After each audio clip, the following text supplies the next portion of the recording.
अगर बल्ब जल जाए तो करंट है, और बल्ब ना जले तो करंट नहीं है।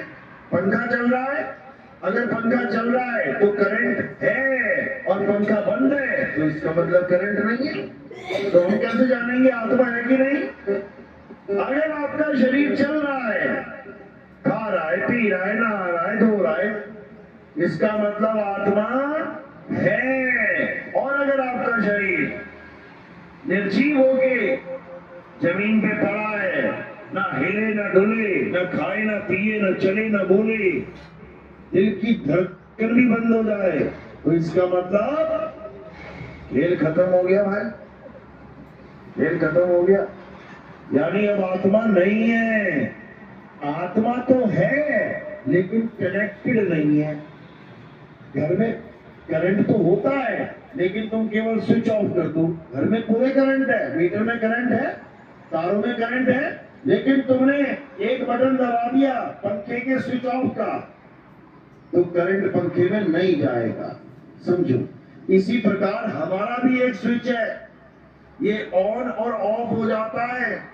इसीलिए कहते हैं मेरे पिताजी ऑफ हो गए, ऑफ कह देते हैं, पिताजी ऑफ हो गए मतलब उनका स्विच ऑफ हो गया। अब बोले ना डोले, ना खाए ना पिए, अब मिट्टी की ढेरी बन गए पिताजी। जिसको मैं पिताजी पिताजी कर रहा था, ये पड़े पिताजी, कोई ना बोले पिताजी। अब लाश कह रहे हैं, लाश पड़ी है, लाश, क्योंकि पिताजी शरीर छोड़ के जा चुके हैं। अब वहां पे नहीं है पिताजी, कोई कहे कि इसमें पिताजी बैठा हुआ है।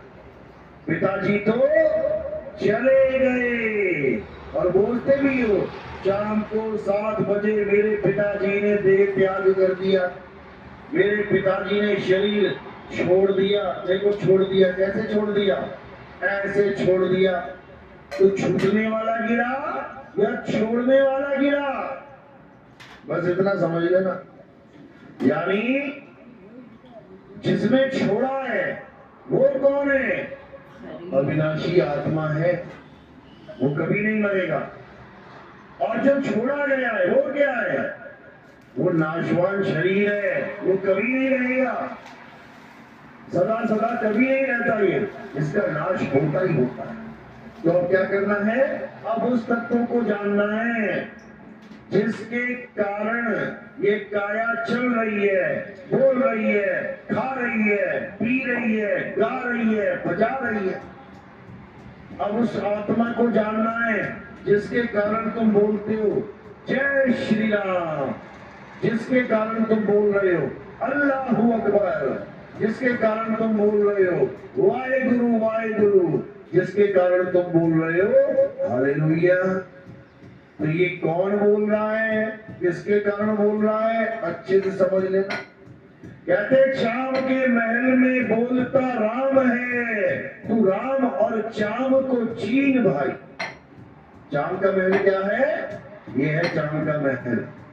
इसमें कौन बोल रहा है? इसमें राम बोलता है।